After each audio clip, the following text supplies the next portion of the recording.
The sealed book.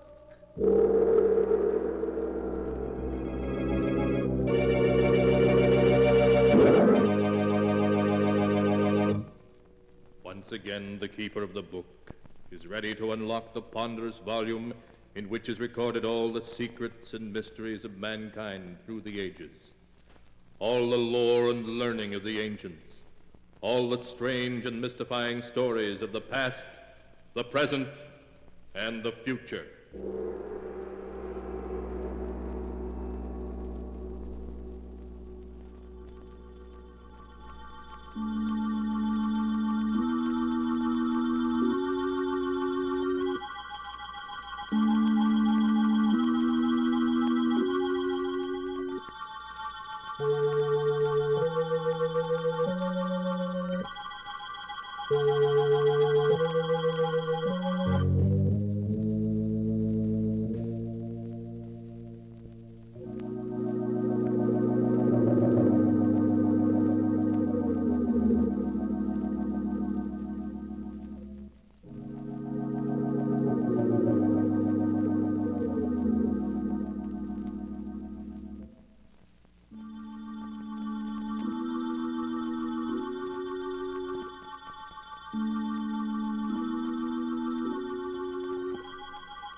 Keeper of the book, what tale will you tell us this time? First, I must unlock the great padlock which keeps the sealed book safe from prying eyes.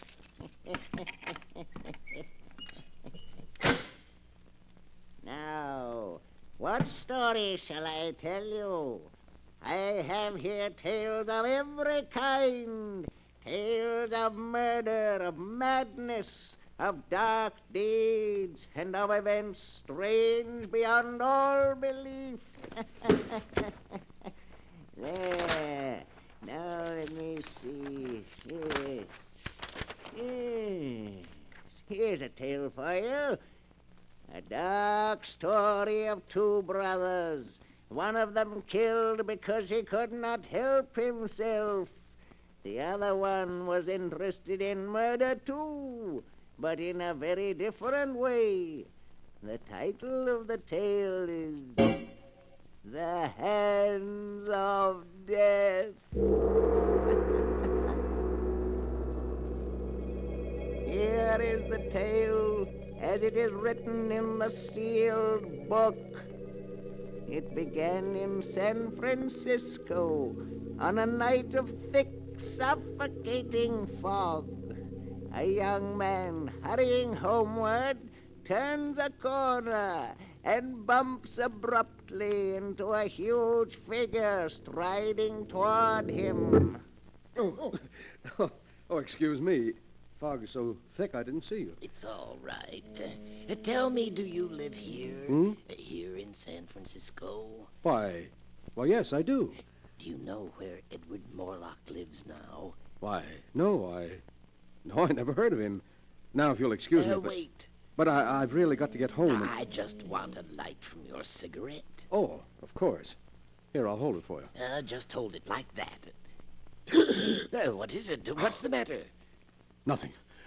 It's nothing. It's my hands, isn't it? They frightened you. No, it's nothing. My hands, they disgusted you. No, of course not. They frightened you because they're not like other people's hands. No, let go of me. I assure you that... You thought I was a freak. Let go of me. You're crazy. I'm not crazy, do you hear?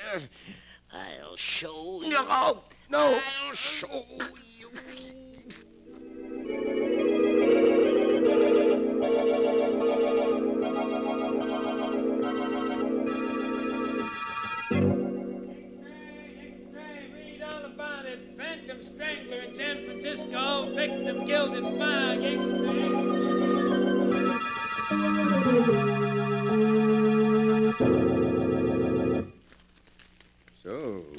Phantom Strangler is at work in San Francisco.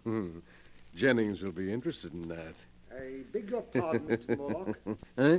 Oh, yes, Jennings? The postman just brought this package, sir. Oh, package, eh? Give it to me. Yes, sir. Now wheel me over to the window. Of course, sir. This is close enough, Jennings. This package, I suppose you noticed it came from my agent in New York? Yes, sir, I did. Then perhaps you can guess what's in it. Hey, Jennings? No, sir, but I have no doubt it's another nice addition to your collection of objects having to do with famous murders, sir. Yes, indeed. A nice addition. But speaking of murders, have you seen this morning's San Francisco paper yet? No, sir. Well, look at these headlines. Read them out loud. Playboy murdered in fog. Phantom strangler breaks victim's neck. Then he's back. Your brother Kane is back. Yes, back in San Francisco, looking for me. And he'll keep looking for you. And if he finds you, he'll kill you. As he's dedicated his life to that purpose. And all because he feels I cheated him out of his share of the money our father left us. Oh, it's a great pity. Yes, sir. Of course, we know the truth. Quite so. As you say, we know the truth. However, I hardly think Kane will find me here. No, sir. So we'll forget about him. Jennings, tomorrow afternoon, a neighbor's dropping in for tea. A neighbor, sir? Yes, Inspector Tennant, the head of the local police force. He's coming to view my little collection. Of course, sir. He may bring a friend with him. So have plenty of everything? Yes, sir. Well, that's all. What are you waiting for? Excuse me, sir. I wanted to speak to you about this check you gave me yesterday for my month's salary. Well, what about it? It's for the usual 500, isn't it? Yes, sir, but you see, Mr. Morlock, I've been thinking in these times I ought to have more. More? Just how much do you consider your services worth, Jennings? Shall we say 1,000 a month? 1,000 a month? It's quite reasonable, I think. After all, if I were to tell the authorities all I know about your father's will, and how it happened that the entire fortune came to you and none to Kane... Never mind, Jennings. I'll make out another check. Thank you, sir. But be careful you don't drive me too far, or you may regret it. Oh, I think I'll be safe enough, Mr. Morlock. After all, confined to that wheelchair as you are, you need me. That's enough. You'll get your check later. Yes, sir. Very good, Mr. Morlock. So you're getting greedy, are you, Jennings? I must find some way to discourage you. Yes, some way to discourage you.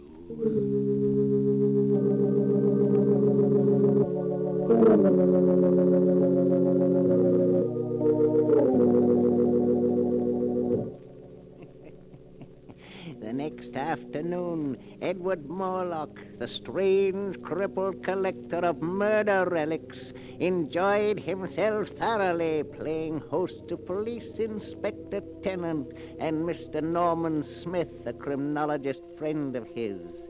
He began by showing them his latest acquisition, the one that had come by mail just the day before.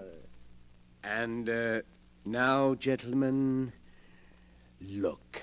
A cashmere shawl. Yes, but no ordinary cashmere shawl. Until last month, it was owned by two very old sisters who lived in a dingy house in Baltimore. In Baltimore? Yes. You mean that's the shawl? Exactly, gentlemen. That's the shawl with which the two old ladies were strangled by a sneak thief. Well, I'll be darned. It's a prize worthy even of my collection, which is, I flatter myself, the most complete of its kind ever assembled. Funny hobby, I'd call it. Every man to his taste, Inspector. Murder is your business, but it's my hobby. Now, if you'll just pull back those curtains there, the rest of my collection is on the shelves behind them. These curtains? That's right. Well, I'll be jiggered. This is most interesting, Mr. Morlock. Yes, I knew you'd think so. Look there on the wall. An authentic headsman's axe. It was used in the brutal murder of the Baron de Morlaix, an ancestor of mine in the 15th century. And right there below it is the blood-stained dress worn by one of the victims of Jack the Ripper. And on the next shelf, you see...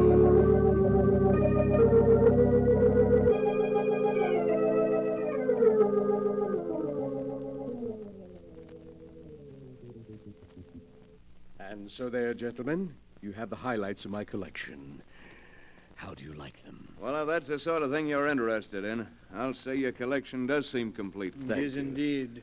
In fact, there's really nothing missing except perhaps a murderer and a victim. What did you say? That the only thing missing from your collection is a murderer and a victim. A most interesting thought, Mr. Smith. And after all, why not? Why not what? Oh, excuse me, Inspector. I was just thinking out loud. Oh. Well, I'm afraid we got to go now, Morlock. Eh, Smith? Yes, you're right, Inspector. It's been a great pleasure having you, gentlemen. And I do hope you'll call again.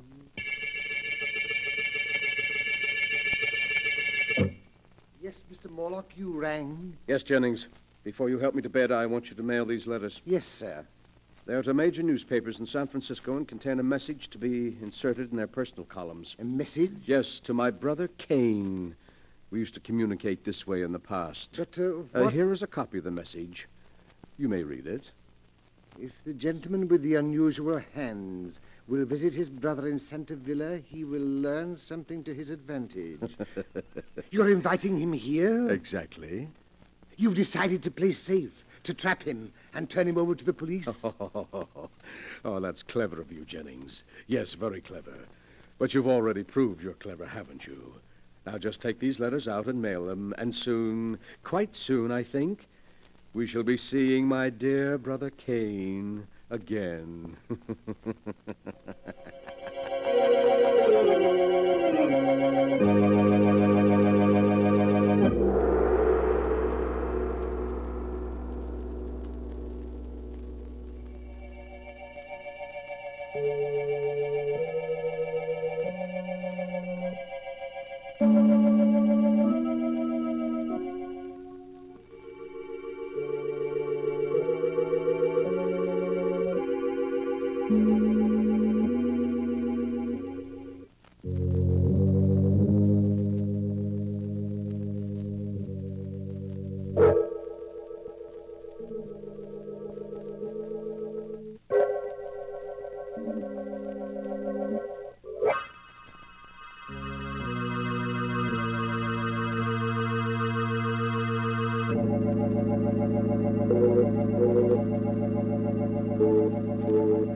And now for the rest of my story, the hands of death, as it is written in the sealed book.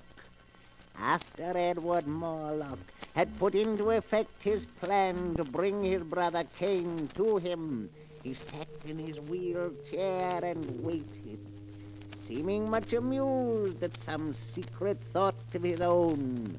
One day passed, then two, then three, and then the newspapers carried strange new headlines. Extra, read all about it. Phantom Strangler in Los Angeles. Extra, read all about it. So Brother Kane was in Los Angeles last night, Jennings. He's getting closer. A shouldn't be surprised if he arrived here tonight. I don't like it. Oh, nonsense, Jennings. You know you've got nothing to fear from Kane. Unless, of course, you're so careless as to make some remark about his hands. I know, but he intends to kill you. I think I'll be able to control him. I want you to bring me a glass of milk. Kane is very fond of milk. Glass of milk? With a triple dose of sleeping powder in it. But I don't understand. Never mind. Just do as I say. What's that? I imagine that's Kane now. Kane? Here, already? Quick. I'll let him in. You get that glass of milk ready. And bring it in when I ring. Yes, sir. When you ring, sir. Oh, come in, Kane. I've unlocked the window. Yes, I'll come in, Edward. Now that I've found you at last. Well, I'd hardly say you found me, Kane. I sent for you. It's the same thing. Now I'm where I can put my hands around your throat at last. I'm going to kill you. Do you hear? Kill you. Kane, sit down. What? Sit down. I want to talk to you. All right, I'll sit down, but you can't change my mind. Tell me, Kane, how many people have you killed since you got out of the penitentiary? 7. 7 murders? They looked at my hands. They were disgusted. I didn't kill them. My hands did. You hear? I didn't want to kill them, but my hands killed them anyway. Why, of course, I understand. Your hands. Your great-grandfather had hands like yours, you know, Kane. Don't talk about it anymore. Of course not, Kane. But you must be hungry. I'll ring for Jennings. He'll fix something for you. Yes, I am hungry. But please, Kane, don't startle the poor fellow. You know, he's very much afraid of you. Why? Why is he afraid of me? It's your hands. He says they give him nightmares. My hands give him nightmares? Oh, you mustn't blame him, Kane. He can't help it. My hands give him nightmares. Yes, sir. I've brought you a glass of milk, Mr. Morlock. My hands frighten Oh, me. thank you, Jennings. Just put it down here. Yes, sir. Why are you looking at me like that, Jennings? I'm not looking at you, Mr. Kane. You're looking at my hands. They upset you. They give you nightmares. No, Mr. Kane, that's not true. I'll show you. I'll give you a reason to be afraid of my hands. Mr. Morlock, help me. I'll show you. I'll Let show go, you're you. kidding. Help. There. That'll teach you to be afraid of my hands. You can let him go now, Kane. He's dead. My hands, they've killed again. Yes, he's dead. Oh, you've been very wicked, Kane. I didn't want to kill him. My hands did it. My hands, you hear? You must be quiet now, Kane. You must rest. I didn't want to kill him. Here, drink this milk, then lie down and rest for a while. We'll talk some more in the morning. All right. I'll drink it. I'll take care of everything. That's right, Kane. Lie back and sleep. Sleep soundly.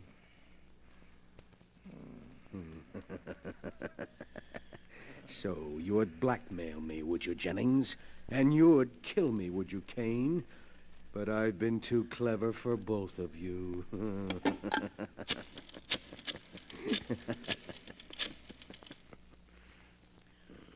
Hello. Hello, police headquarters. Connect me with Inspector Tennant, please. I want to report a murder.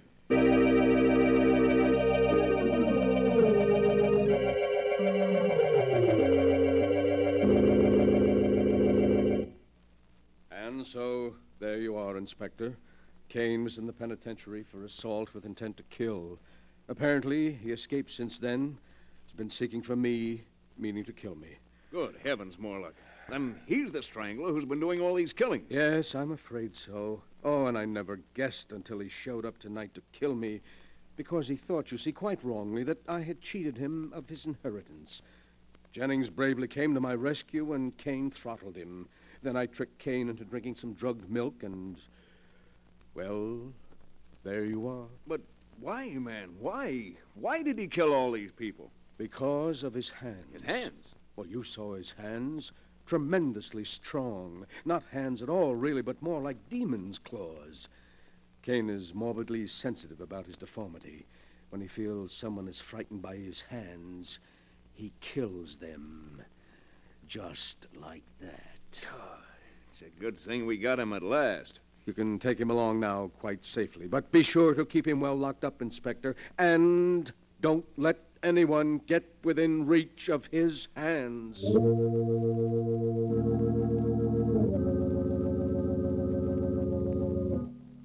A few weeks later, Cain Morlock entered the lethal chamber of the state penitentiary.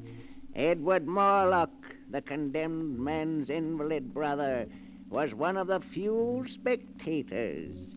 Cain Morlock, with his last breath, cursed his brother and swore that someday he would be avenged. Then he died. The following day, Inspector Tennant and his friend Norman Smith paid Edward Morlock another visit. Oh, good evening, Inspector and Mr. Smith. It's very kind of you to stop by tonight. We dropped in to see how you were making out, Mr. Morlock. Thought maybe, what with your trip yesterday and the shock, that perhaps... Oh, no, I'm quite all right, thank you. What must be, must be. You see, I'm a philosopher. You have somebody looking after you? Yes, Philippe, a Filipino boy, is taking poor Jennings' place. Oh, and, gentlemen, that reminds me. I have something here that will interest you. Mm-hmm. Something that'll interest us? Yes, here on the table beside me. This jar. Oh, a burial urn, isn't it, Mr. Morlock? Exactly. And in this burial urn are the ashes of poor murdered Jennings. Jennings' ashes? Yes. You mean you're going to keep them with you? But of course, gentlemen. I was very fond of Jennings, very fond. What more fitting than that I should keep his ashes to remind me of his years of faithful service? Besides, well, I can always look upon them as part of my little collection. Your collection? Yes, Inspector. It was Mr. Smith here who pointed out that, complete as it was, it lacked both a murderer and his victim. Well, here are the ashes of the victim. Great heavens. That's rather a unique item, Mr. Morlock. Yes, indeed, an item any collector would be proud of. But the really choice addition to my collection is here in this box, which just arrived. Would you care to look at it, gentlemen? What in the Oh, world? now you needn't guess. I'll lift the lid and, see. Merciful heavens. A pair of hands. The hands of your brother Cain. Exactly. I can't believe it. But what is so strange about it, gentlemen? There are the ashes of a murder victim. Here are the unique and terrible hands that throttled him. Where in all the world will you find a collector who can boast such items as these? You must be mad. Morlock, did you plan all this from beginning to end? Plan it, Mr. Smith, but how could I? You're quite mad. We could never prove it. You could prove nothing. Nothing. Inspector, I think we'd better go. Yes. Come on, let's get out of here before I do something I'd regret. Call again any time, gentlemen. Easily upset, weren't they, Cain? Upset by your hands. Your great, strong hands that are going to become the prize items of my little collection. The distorted hands of a murderer. Ooh, how cold they are. And yet I can almost feel the murderous strength in them still.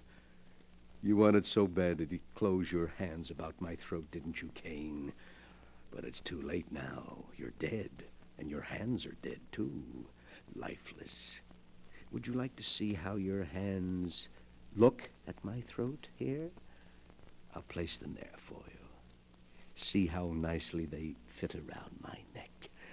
Just as if they... No! No! No!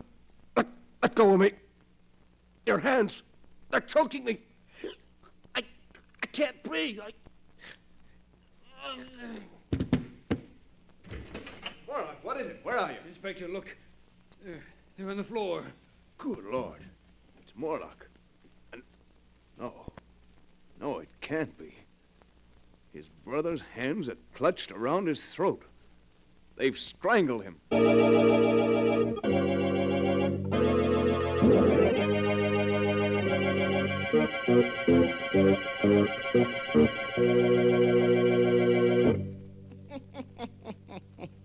And that is the story of the hands of death as it is written in the sealed book. Edward Morlock was quite dead when they found him, with his brother's severed hands about his throat. But they called his death heart failure. For who would believe that two dead hands by themselves could wreak the vengeance that Cain Morlock swore to have before he died? And perhaps it was heart failure. Perhaps Edward Morlock, thinking he felt the hands move, died of sheer terror. You'll have to decide for yourself which is true. The answer is not written here.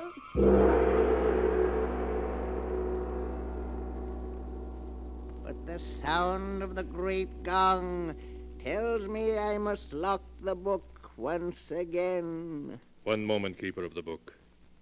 What story from the sealed book will you tell us next time? Next time? Are you sure you want to know? Perhaps my next story will be about you. For I have here all the stories that ever happened, and many that have not yet come to pass. But I'll find one for you in just a moment.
And now, Keeper of the Book, have you found the story that you'll tell us next time? Yes, I found one. It's a story about a man who found the secret of immortality, of life everlasting, and how he tried to use it to make himself master of the earth.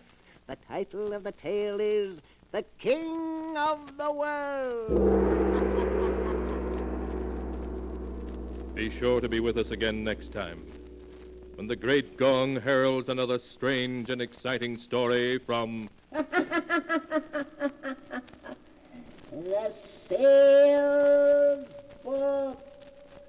The Sealed Book, written by Bob Arthur and David Cogan, is produced and directed by Jock McGregor.